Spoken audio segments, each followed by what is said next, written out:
Good afternoon. Thank you, or good evening, everyone. Thank you for being with us and welcome to America at a Crossroads. We are so grateful that you are with us tonight for what promises to be a welcome reprieve from the daily headlines and stress of global conflict as we spend the evening with two extraordinary guides to the American story. America's greatest storyteller, Ken Burns, and one of our nation's most distinguished historians, Rick Atkinson. I'm Janice Kaminer-Resnick, and it's my pleasure to welcome you on behalf of our leadership team, former Congressman Mel Levine, longtime Los Angeles public servant Zev Yaroslavsky, and myself. We are honored to welcome Ken Burns back to America at a Crossroads. Pat will introduce Ken more fully in just a moment. We are also deeply honored to welcome Rick Atkinson, one of the most distinguished scholars and writers on the founding of our American democracy. What a privilege it is for all of us to learn from both of you tonight. Many of you know that Rick is also a prominent voice in Ken's extraordinary documentary series on the American Revolution. For those of you who would like to watch the series, we included a streaming link in the emails we sent you in advance of tonight's program, and we included again in the follow-up email you will receive after tonight's conversation. You have also received links to Rick's second in his trilogy, which you'll hear about from Pat, so that you can look at those books as well. As Ken reminds us in that series, the American Revolution was itself a moment when the nation stood at a crossroads, when the future of democracy was uncertain, and the choices made by ordinary and extraordinary people alike shaped the country we inhabit today. And as Ken often reminds us more broadly, history is not just about the past, it's about the questions we ask of it in the present.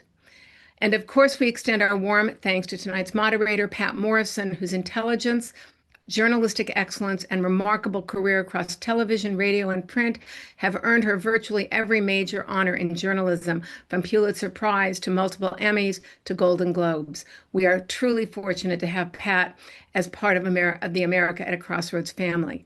Just briefly, a look ahead. Next week, March 11th at 5 p.m. Pacific, we'll hear from former Secretary of Defense Leon Panetta, who will be in conversation with Larry Mantle on the timely topic, Power Without Order, America and the New Global Chaos.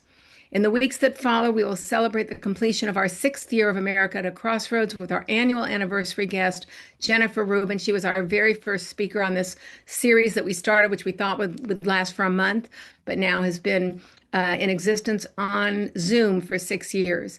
She's formerly of the Washington Post, now with the Contrarian. 2 weeks from tonight, we will welcome two of the country's foremost Iran specialists, Dalia Dasa Kay and Robin Wright, who will offer their expert analysis of developments in Iran and their broader implications for the Middle East. And then on the night before the first Seder, we will be joined by the always provocative, insightful, and animated James Carville. So please be sure to register for these upcoming programs through the link you will receive in the email following tonight's discussion.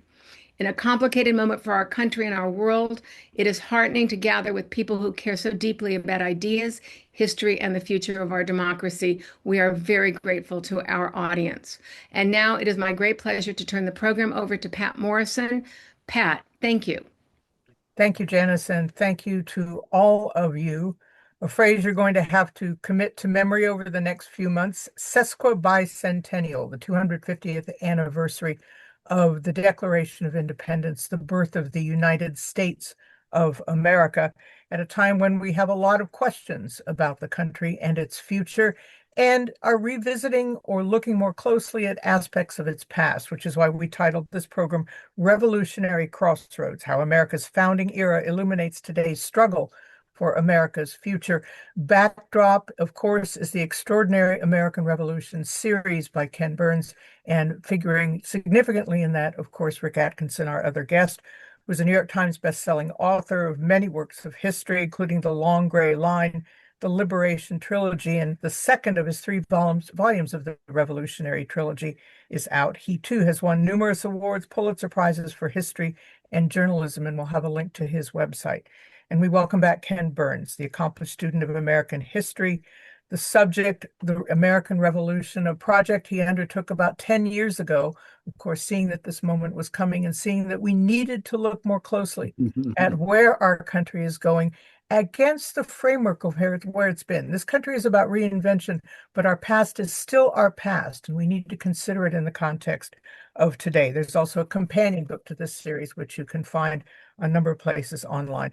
Thank you both of you for being here. Thank you, Pat. Thanks, Pat. Um, art doesn't change, history doesn't change, but how we perceive them changes depending on where we are, the times we live in, and who we are. So maybe in the last year or so, people have seen the movie Casablanca in a different light. Maybe they've thought about the Nuremberg trials in a different light. And now, as we approach the successful bicentennial, we dust off the American Revolution and reanimate it and ask questions that perhaps we haven't asked before. And to that end, we will be taking some of your questions if you put them in the Q&A box a little later in the program. But let me start with Ken, because he always brings up this subject, or we bring it up for him, how it started, how it turned out. You're an historian. We all have our ideas about the revolution, but the last 10 years that you have been working on this have been, shall we say, singular years for this country. They have been, but one of our main responsibilities, thank you so much, Pat, for having me, everyone else. I'm so happy among the many, many, many benefits of working on this film is as to develop a professional and then a personal friendship with Rick Atkinson, who's beyond extraordinary and a good person.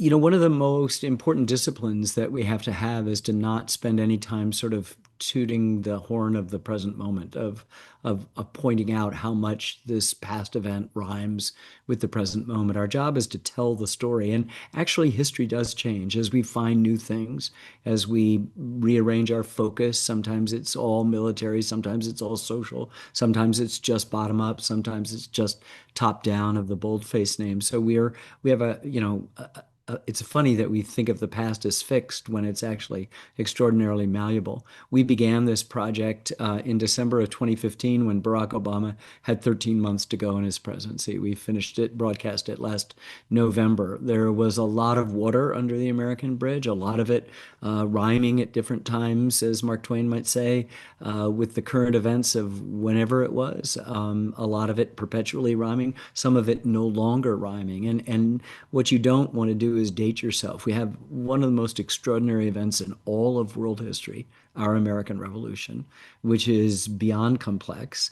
We learn so much doing it. We don't go in to tell you what we already know. We go work for 10 years to share with you our process of discovery. And I think this is one of the great stories of all time. And it is coming. It wasn't planned in any way.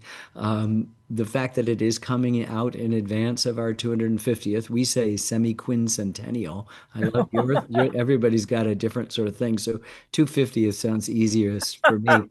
But it's coming out in advance, and we hope that its complexity, and this is an extraordinarily complex event, as complex as anything, might be able to help us negotiate, obviously, the crises we find ourselves in, of confidence, of democracy, of any kind of label you want to apply to it. Suffice to say, the good news is they were more divided then than we are now. And this was a bloody, bloody civil war in addition to a revolution of ideas. And it's also a global war. And it may be the fifth global war over the prize of North America. So you have right then and there our own kind of superficial versions of the war, of men in Philadelphia thinking great thoughts in 76 and then again in 87 as being sort of reversed by this incredibly long period of time between Lexington and Yorktown, or even beyond that, 2 years and a month beyond that, when the British finally leave and the Treaty of Paris is signed. There's lots of things that go on, and it is beyond interesting, as Rick has known, going 2/3 through his trilogy, and we've spent all this time with Rick's assistants trying to bring to life something that for us seems kind of deeply in the past, and these people can't possibly be like us. They're very much like us. And Rick, too, the almost cartoonish cardboard characters with which we regard the past, the military, the good guys, the bad guys, Washington standing up in the boat crossing the Delaware, which is the documentary points out he did not do. How do we bring that into the present day when the state of the American military is so different, to make it understandable, to make people understand that this was war to the knife, brothers, cousins, face to face on a battlefield, in a way, kind of the first Civil War. It was the first Civil War, as Ken has certainly pointed out very vividly in the film. And it gets more atrocious and more uncivil as the war goes on. The revolution lasts for 8 years. There are at least 25,000 Americans who die, possibly as many as 35,000. It's a larger proportion of our population than any of our wars other than the Civil War. And it is like the Civil War in its internecine qualities. It's brother against brother, father against son. As the war moves into the South, for the last couple of years of the intense shooting war, it gets as nasty as every Civil War does. And there are lots of atrocities by both sides. There's a lot of really deplorable behavior because the intensity of hatred has gotten so great. In terms of relating it to today, obviously today's military is completely different in its weaponry and the quality of the soldiers and the education of the average soldier, as not to mention the officers. But war is war, and the life of an infantryman in 1776 would be entirely familiar to an infantryman today, or an infantryman who was in Iraq with me in 2003. Or a GI in Europe in 1944. And there are certain commonalities that describe the realities of war, the awfulness of war. At bottom, war is always about dead soldiers and sobbing mothers. And that's something that we should never forget, particularly today as we're involved in another war. And when we think about the soldiers who have already died in this war, and we think about those sobbing mothers and the resonances with all of our wars, going back to the Revolution, I think are pretty profound. And to what extent were you able to sideline so many of the mythologies and the tropes that we grow up learning or hearing about? The obvious ones, George Washington and the cherry tree, but there are so many that it's almost as if you had to, and perhaps you did, like, start from scratch. You find sources, extraordinary sources who'd not been heard from before, voices who'd never been brought into the conversation in what Rick referred to as this extremely diverse country. Well, I think that's the really important point, is that we've in our reductionism, in the simplicity, we've sanitized our American Revolution, and I assume don't want to deal with the messiness that Rick just described and the horrors of it, because we don't want those big ideas that took place in Philadelphia, and they really are big ideas in the history of humankind, to be diminished. But they aren't diminished. And what you do is you don't set out to explode myths. You set out to tell what actually happened. And you find out, I suppose, along the way, that we don't know who made the first flag. So you don't hear the word Betsy Ross in our film. Nobody said, "Don't fire until you see the whites of their eyes" at Bunker Hill.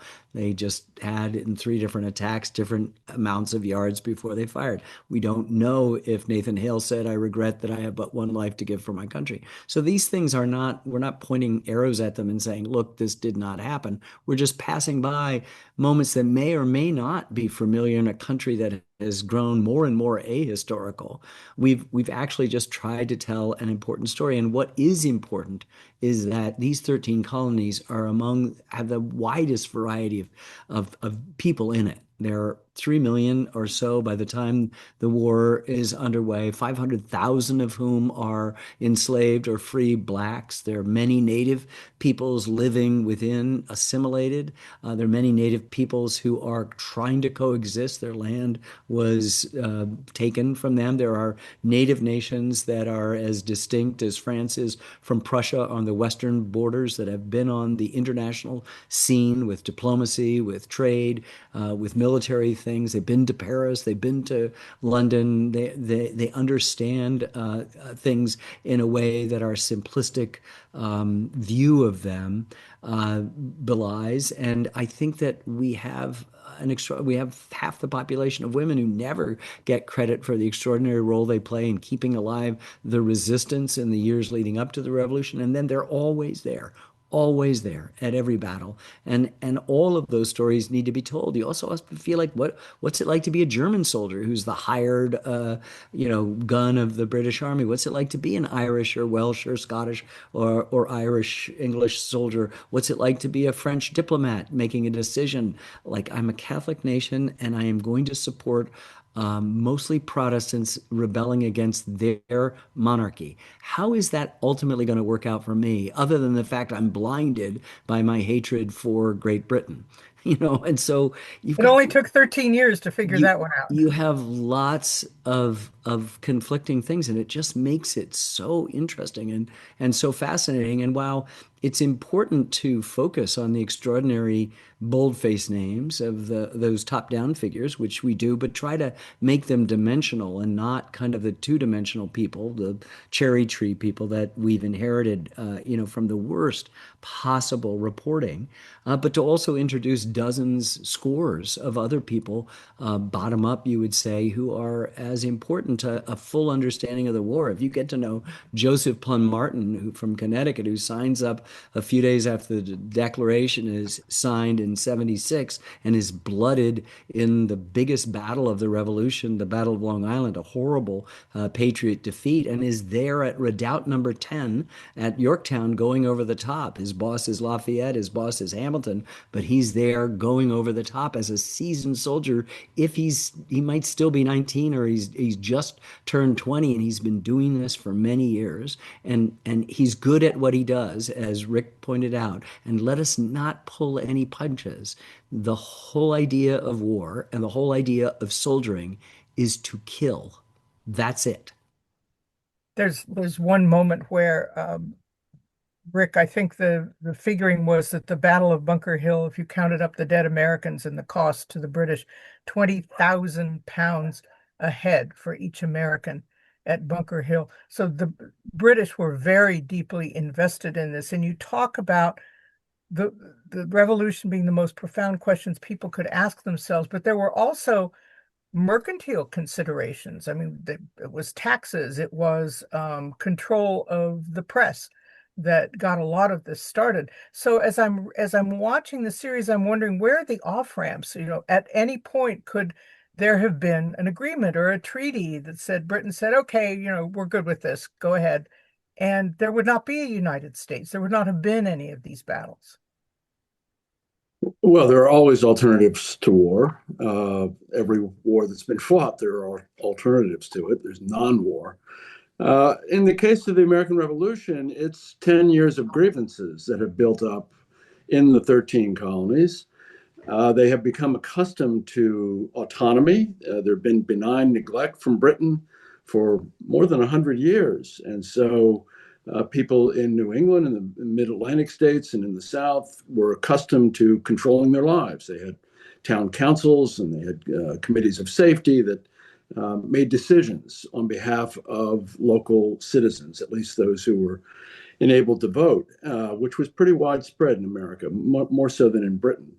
And Britain began to clamp down after their victory, stunning victory, in what we call the French and Indian War, 7 Years' War, as it's known in Europe. Among other things, Britain was deeply in debt.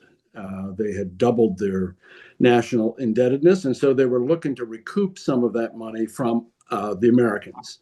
And they began to impose taxation. The Stamp Act in 1765 was resisted with such fury that it was repealed a year later. There were subsequent efforts to tax. The famous phrase, taxation without representation, spoke to the feeling that most Americans had that they were not having a voice in decisions that were being made 3,000 miles away in an English parliament where they had no representation. So push comes to shove, and the British stationed troops in America, initially to keep the colonists and the Indians apart so that British don't have to settle a frontier war. And then some of those troops are moved to Boston. So in April 1775, all these tensions lead to gunplay at Lexington and Concord. The fact is that when the shooting starts, the tenor of the war, the complexities of the war change immediately, because when people start dying, when people start killing, it has a momentum of its own. And so by the time we get several years into the war, there are no off ramps other than who's going to outlast the other. It's a war of attrition for both sides, really. There had been opportunities early on. If no one had the wit to foresee something like a Commonwealth, which is obviously the construct that Britain came up with eventually for other colonies. That wasn't an option in 1775 because nobody had thought of it. The war began, and the war had to play out the way the war played out over the course of 8 years.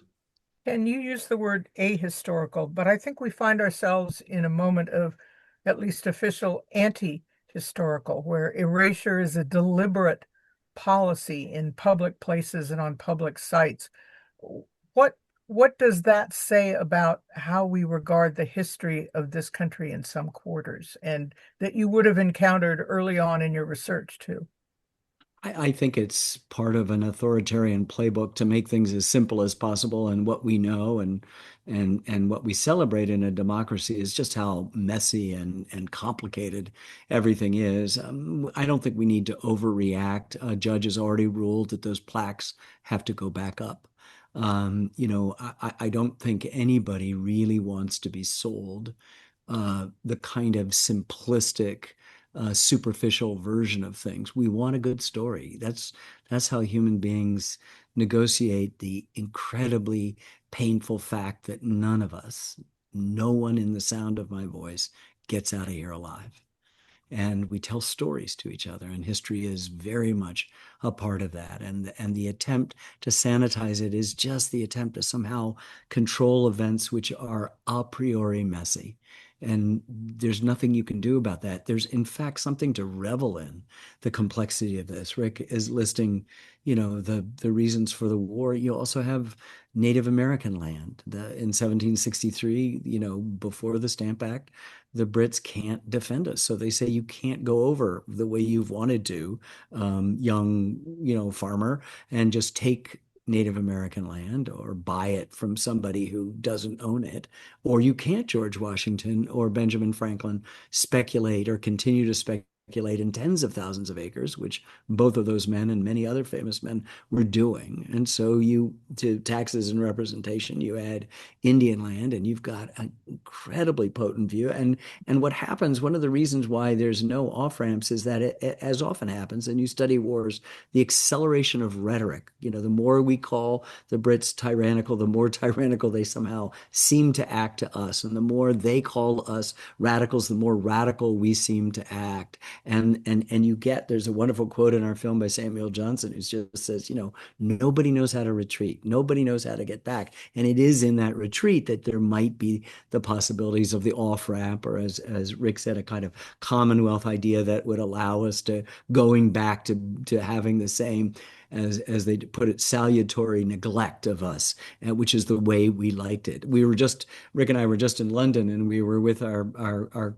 our colleague, the British historian Stephen Conway, who appears in the film. And he said a pretty wonderful thing. He just said that Americans had a kind of 17th century attitude about Britain, that this kind of salutary neglect, that you were just these little places and you kind of had a modicum of self-government. But once the empire starts, the 18th century version of it is very much trying to clamp down. And there is this anxiety, as Conway points out in our film, that the British Empire, now the most far-flung empire on earth as a result of its victory in the Seven Years' War, the French and Indian War, is going to dissolve unless it clamps down more.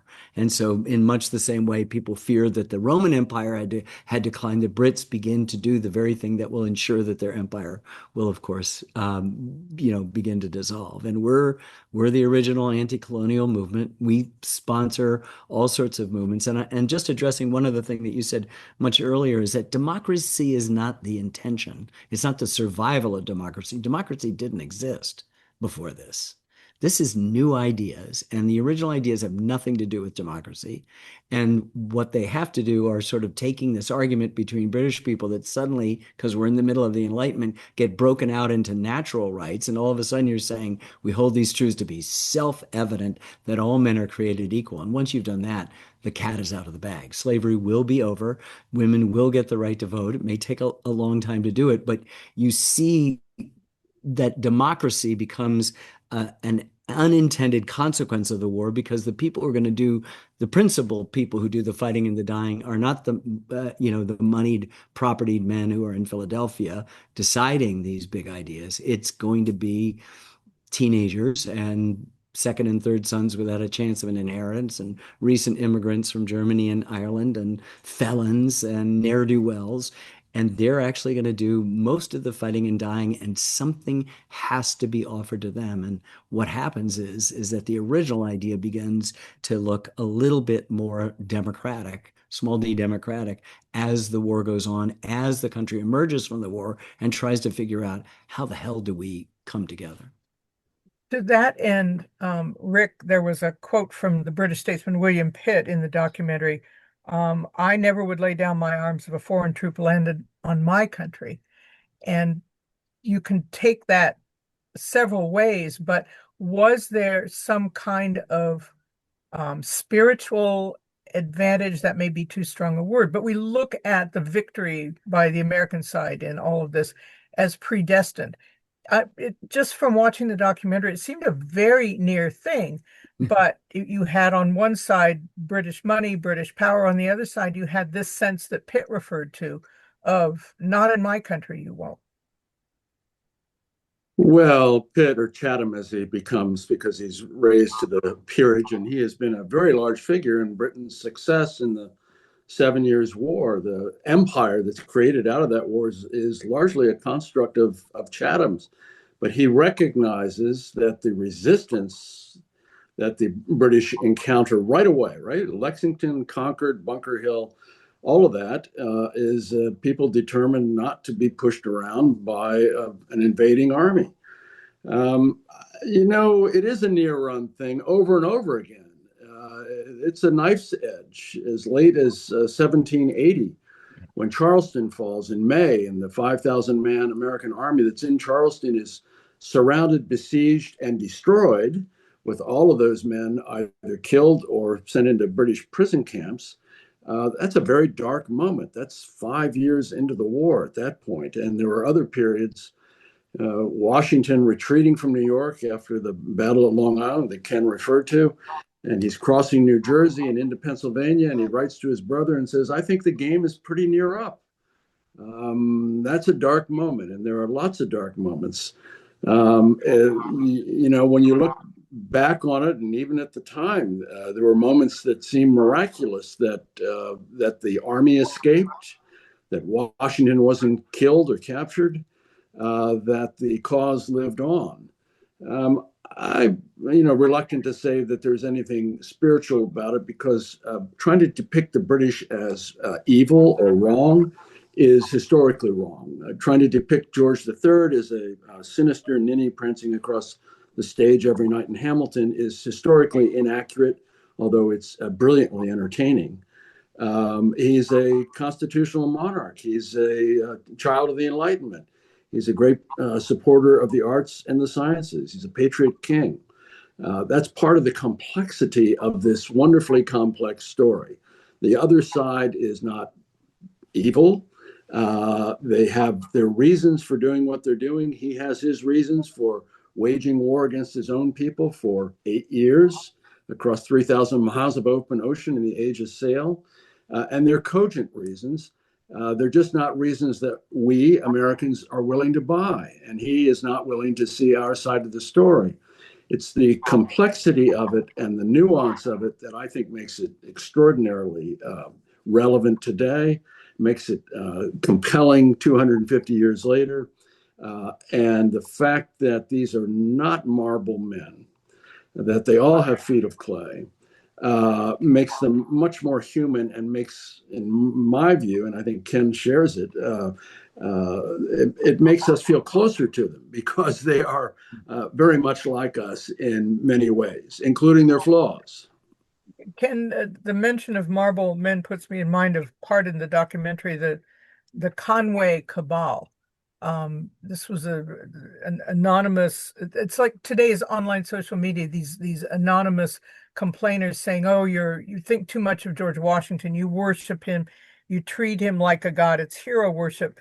And we would call it cult worship today, at least on that level, that the Conway Cabal accused some Americans of worshiping. And we see that same concern now, 250 years later. Just the other day, this week, we had a number of service members in the military telling their commanders, complaining that the troops had been told that Donald Trump was anointed by Jesus to cause Armageddon.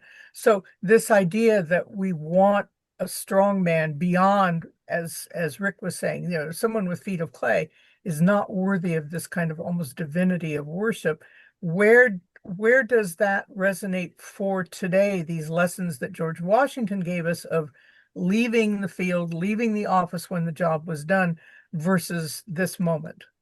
Well, we have all of these things, speaking to the complexity that Rick was talking about.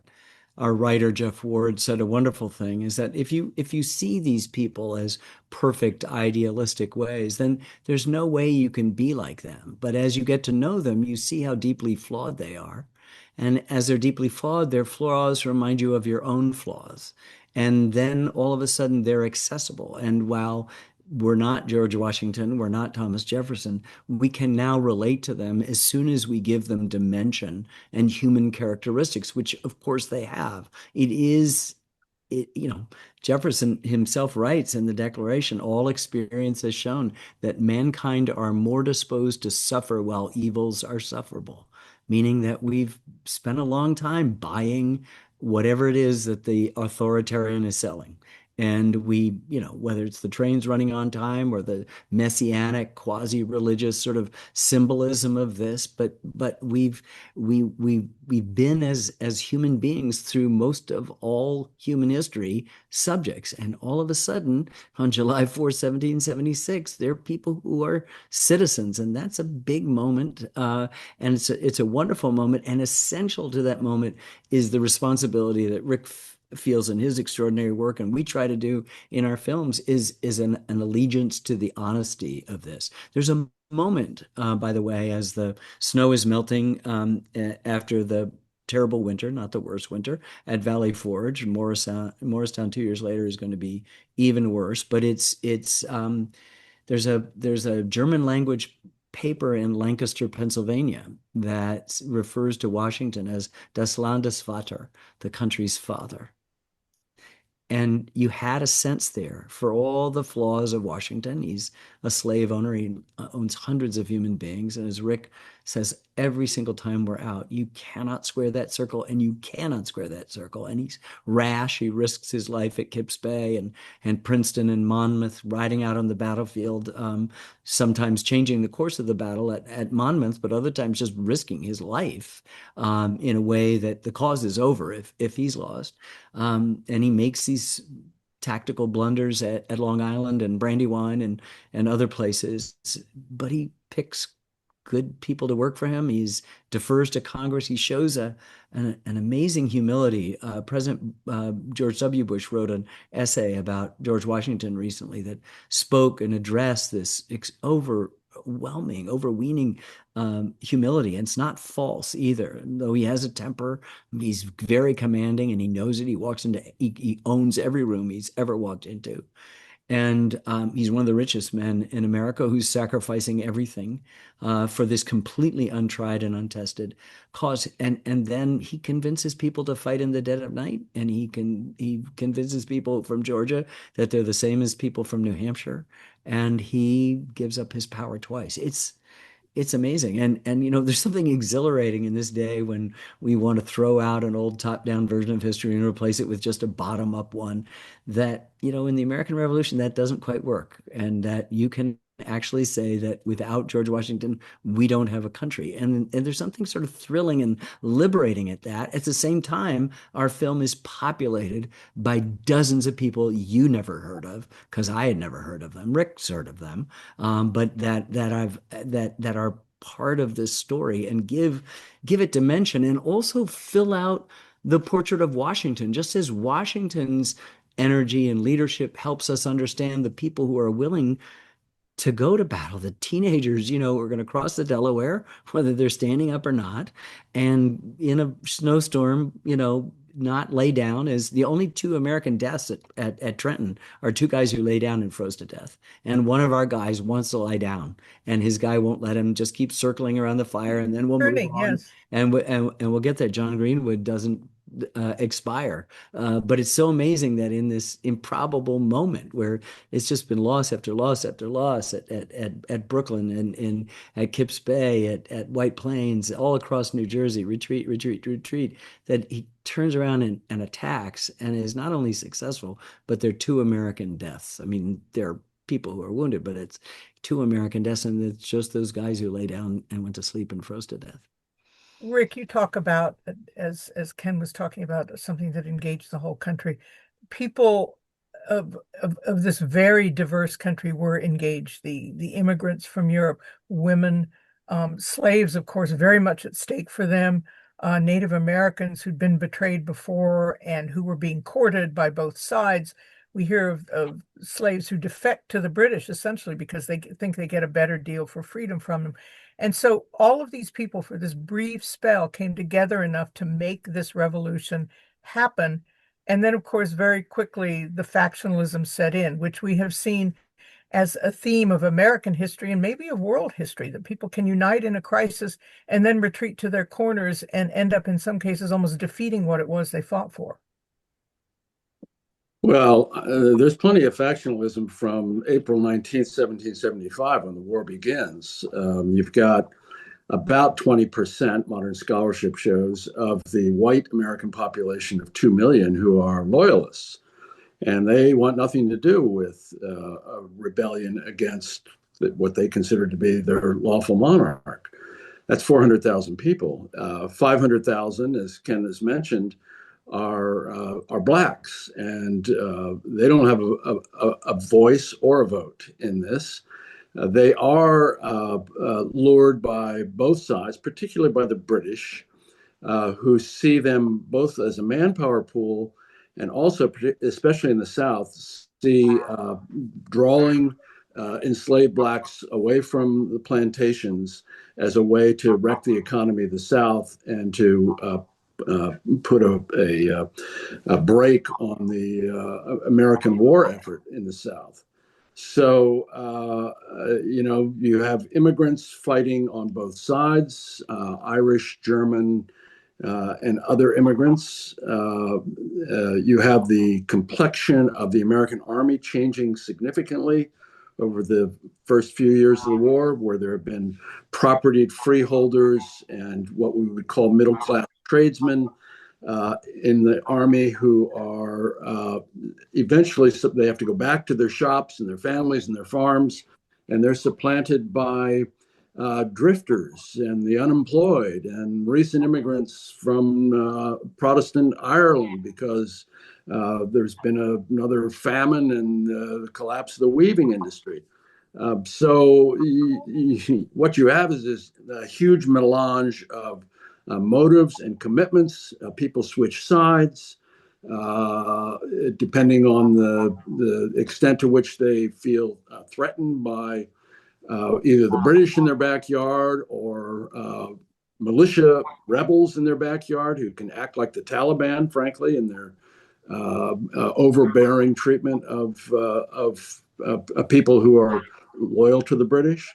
So the complexity of it, the partisanship of it, is part of the story from the beginning, and I don't think that really has that doesn't change with the end of the war. It takes new dimensions, and partisanship takes on a political tone that it hasn't had in 1775. But the country is born divided. It's born violent. It's born pugnacious. And that's part of the American character.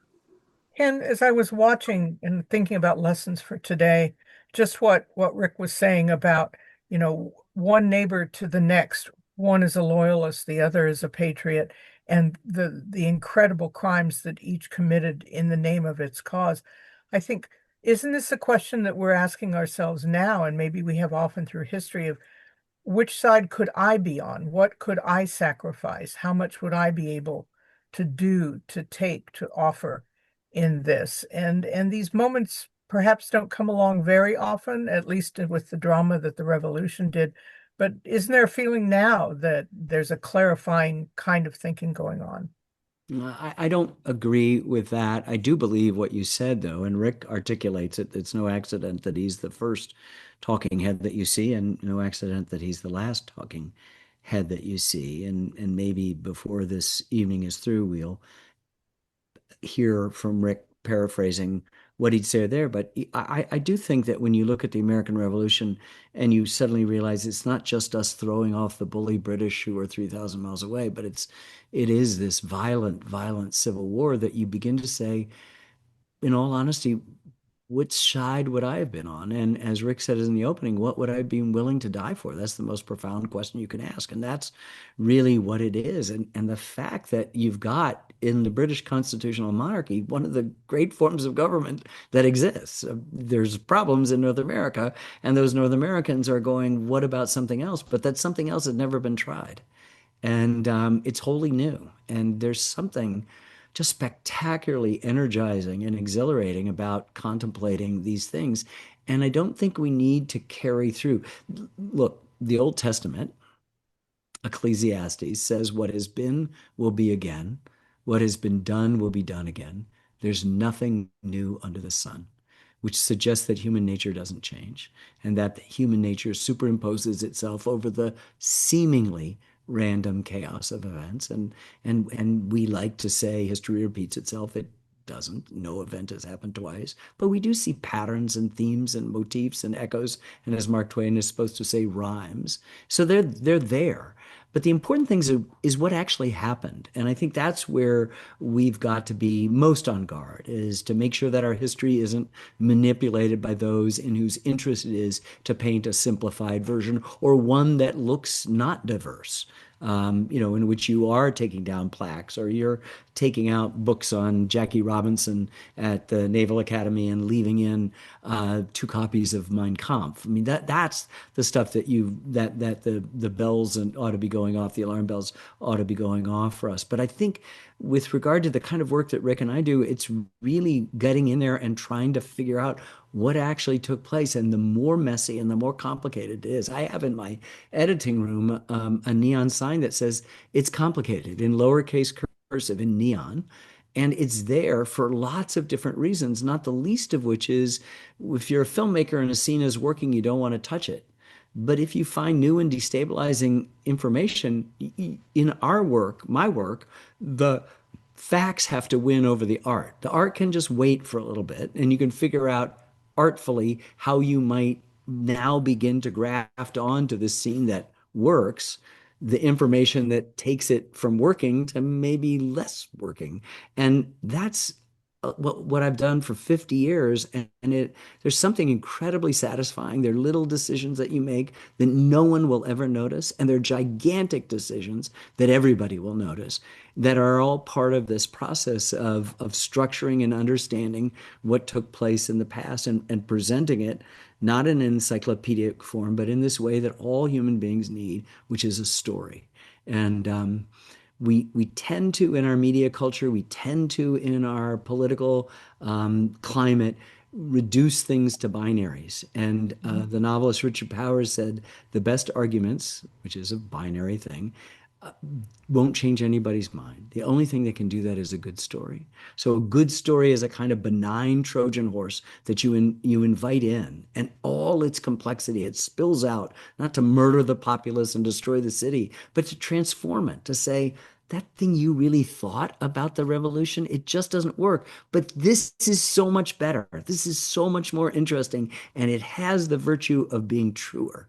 And that's the pursuit. That's the daily pursuit, the aha of that. We just came from the British Library, where the center of it is how many floors, Rick? Six, five, five, Six. six Stories. floors of stacks of the books that this crazy George bequeathed to the people of England, which is the center of the collection. And it is just this magnificent set, much like Thomas Jefferson's initial book collection becoming the heart of the Library of Congress. This is the better story to tell. Yeah. Did you have something quick, Rick? I want to get to our viewers' questions as well. No, I just want to say that's fantastic. Barbara Tuchman asked the secret of what she did. 2 words: tell stories. Tell and stories. that's exactly Barbara Tuchman, incredible historian. Yeah, that's what we're talking about. Good. Let's get to some questions. We have Larry, Elizabeth, a lot of others who really are looking, maybe, Ken, for those patterns you talked about, and to what point we should resist them. 250 years ago, we fought a revolution to assert there are no more kings and queens and the things that go along with them: feudalism, serfdom, theocracy. What have we done to ourselves that a significant number of fellow citizens seem to be trying to bring those things back? Or is that a wrong assumption? Maybe a wrong assumption, and we clearly feel that those pressures today, and we have levers to do it. We were talking to the conservative scholar Yuval Levin recently, and he said that the founders wouldn't be surprised by somebody seeking, authoritarian stuff. They'd be just devastated to know that Article 1, the first article of the Constitution, the legislative, had abdicated so much of its power that the elective representatives of the people were willing to go, yeah, out of fear that somebody might be angry at them on Twitter. That would be stunning to them. And so, the tendency is, as Jefferson pointed out, to suffer those evils. And we don't have to do that. We've got a system that is designed not to do that. So I think it's all within our hands, and we can lament and be Chicken Littles and sit in, sucking our thumb in a fetal position, or you can vote, or you can get active, or you can tell stories. We have a question from Bernard that I will put to Rick. Let me see if I can find it again here. If this was the birth of democracy, let me see if I can, there we go. That really democracy, as we know, it didn't exist then. Where did the idea come from? How much of this was almost a graft onto British constitutional monarchy? How much of it came from, I don't know, some Greek inspiration? What were the seeds? Where would you trace the roots of that? Well, obviously, 2,500 years ago, the Greeks had the idea of democracy. You can say that they invented it, at least in Athens. Again, it's a very constrained democracy. It's not extended to women. It's not extended to slaves, of which the Athenians had many. It's not extended to those who don't own property. But it is a kind of democracy. And so we inherit that Western tradition. We inherit many things from the British, which we have incorporated into our system. We've incorporated into our Constitution. So, we're standing on the shoulders of others. We didn't invent this out of whole cloth. I think what we did invent was the aspiration that all men and women are created equal, that they're endowed by their creator with certain inalienable rights, that among these are life, liberty, and the pursuit of happiness. That is a breathtaking concept, and so beautifully expressed in one of the most extraordinary acts of creation in English language. So that's where we have taken it to the next level. And this is sort of a synthesis of some questions that we get to a point where do we see ourselves straying from these revolutionary democratic ideals, and where do we see ourselves capable of recognizing it enough to make a mid-course correction as such as needed? Isn't that the story of the country? Always, and it's always been that. I think we're way more divided, as I said, in the Revolution, in our Civil War, at the time of Vietnam than we are right now. We are in an unprecedented circumstance where someone has seen fit to sort of take more authoritarian control than we've done it. But we have the levers. We've seen them work. A judge did say, put those plaques back up. The Supreme Court said, no, you cannot do this about tariffs. And so, one of the amazing things about the summer of 1787 in Philadelphia, when they came back to sort of write the Constitution because of the toothless effects of the Articles of Confederation, is that they're trying to reverse engineer against every possible contingency of human frailty. And that human frailty was on display then in the venality as well as the virtue that we see, in the venality and the virtue we see today. And so they're trying desperately, Hamilton says, what if somebody should mount the hobby horse of popularity and create chaos? Jefferson, who's trapped in Paris, writes to Madison and says, what if someone should lose an election but pretend false votes and reap the whirlwind?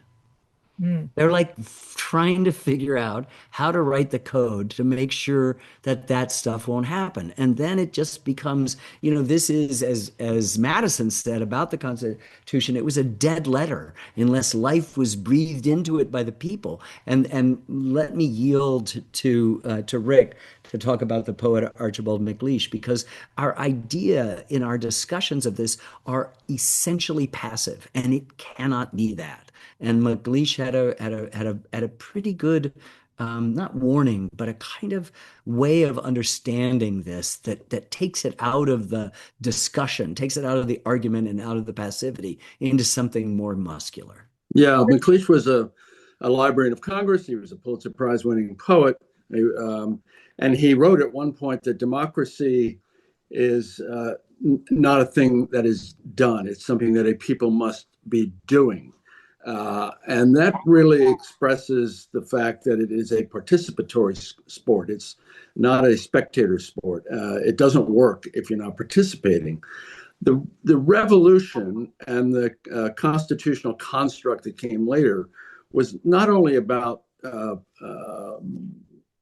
overthrowing what the founders saw as tyranny, I think overstated slightly in the terms of the British monarch, but it was about forestalling future tyranny.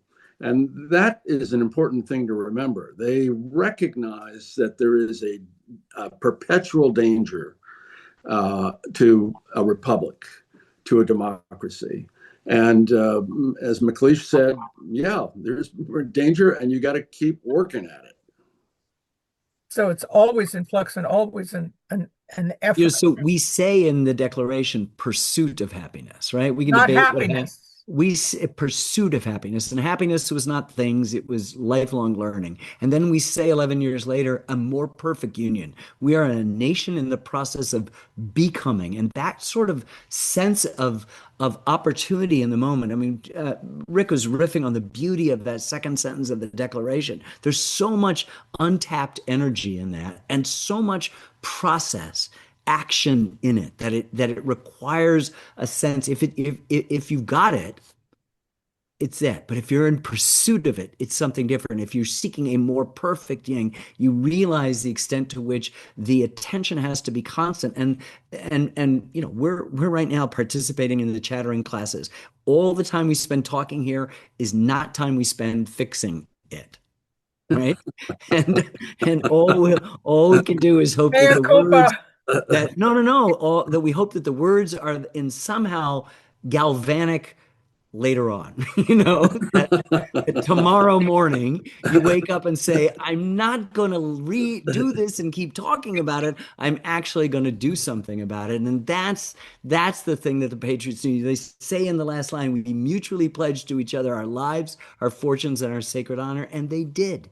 They did. And Some of them that was my next question. When you read that, I think that's such a moving part of it because so they are putting moving. themselves out there. These are, as you said, they're men of property, they're men of standing. They have a great deal to lose, and a great many people did lose. People of standing did lose in this war, their property and their lives.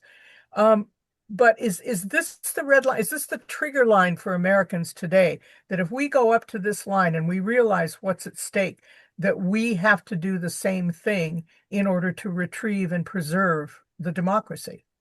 I think that's trying to fit the example of the revolution into a contemporary thing. There are many ways in which the revolution can, that generation, that time, those people, their sacrifice can help us in this moment. But I don't think you can just equate it. No event has happened twice. And so each, Lincoln in his address to Congress in 62, he's so wonderful. He says, fellow citizens, we cannot escape history. The fiery trial through which we pass will light us down in honor or dishonor to the latest generation. A few seconds later, he goes, the dogmas of the quiet past are inadequate to the stormy present. Like, which is it, Abe? Are we like bound by this historical record? Or do we realize our case is new? We must act anew. We must think anew. We must disenthrall ourselves, and then we can save our country, is what he says in the other thing. And he does that all the time to remind us, yes, we can look at these antecedents, we can take inspiration from them, but we're faced with a new equation here. It will have new applications, which we will have to do, and that we can become distracted by the shiny objects, not only of the reductionist history, but by, our love of just the complexity of the past. It's complex right now, and it will require a lot of people deciding that I do understand what they wanted. We have a German soldier who says, who would have thought, who surrenders at Yorktown, who would have thought 100 years ago, out of this multitude of rabble, he still thinks we're rabble, and nothing would arise a people who are capable of defying kings. That's what a German soldier watching from like a front row seat on this says. These, who would have thought there'd be people like this could beat the biggest empire on earth, and what they're about was no kings. And this is why we have so many people like Mark about how we use these lessons of the revolution to course correct, his phrase, to course correct us here today. We're running out of time. Rick, can you speak briefly to that? And then we'll get your 1 minute of positivity toward the end here. We like to leave all of our viewers with that. Well, the history of the country is a sequence of course corrections and fixes and patches. It's set up that way. The Constitution is made to be amended, although it hasn't happened lately. Local elections are about throwing the rascals out when you're not happy with what the rascals are doing. National elections are also about throwing the rascals out when you're not happy with what the rascals are doing. So, we'll get to the optimistic part in a minute. Ken first. Oh, well, we know that Ken always has a message that gives us hope and a sense of purpose out of all of this. So let's hear it for the revolution. Well, I mean, this is it. But before people were subjects, then they were citizens, and there's enormous possibility in this, and there is still enormous possibility. And I think one of the reasons why you go back into the past is to ask very simple, basic questions. But as you said in your introduction, we are asking questions from right now. We are asking the questions that we once answered. A generation ago, people asked different questions of the revolution and got different answers. And a generation from now, people will yet ask anew things. And so right now, our questions have a kind of sense of willingness to expand from that superficial, sentimental, bloodless, gallant mythology into something that's realer and visceral and about loss and violence and all of the things that we are. And out of that came, a spectacular idea that's been influential in the world and sponsored revolutions for more than 200 years afterwards. I mean, we made a film on the Vietnam War, and Ho Chi Minh on September 2nd declared Vietnamese independence the same moment that the Japanese are surrendering out in Tokyo Bay, September 2nd, 45, and he's quoting Thomas Jefferson. That all men are Yes, he was a created, great. that they are endowed by their creator. Standing next to him, some OSS guys. So you can go, wow, there's a kind of, you shake your head kind of time warp thing that happens. And we should revel in that. It's going to be Yep, okay. It's going to it's be going to be okay. okay. Let's go back to Rick then for his minute wrap up. It's going to be okay. Yeah. Well, I think one of the great things about studying history, either as a professional or just as somebody who's interested in it casually, is that it can provide you with some perspective on today. So 250 years later, the country is much changed in size, diversity, tolerance. The achievements of the country going from 2.5 million people, 500,000 of whom are enslaved, to 342 million today. With all of the extraordinary achievements, the country remains a beacon to the world in many respects. The accomplishments in science, in learning, in the arts are extraordinary. And so you have to look at the broad spectrum of it and think that the trajectory is generally tending upward. And to believe otherwise is ahistorical. Gentlemen, I hope you'll come back for the semi-quincentennial or sesquibicentennial, whichever it is you decide to use. Of course, the outstanding Rick Atkinson and Ken Burns, and the marvelous, marvelous American Revolution series. We have a link to it that you can follow. And you can also see some of the upcoming programs that we have here and find out how to support these programs right here. Good evening to all of you, and thanks again to our extraordinary guests.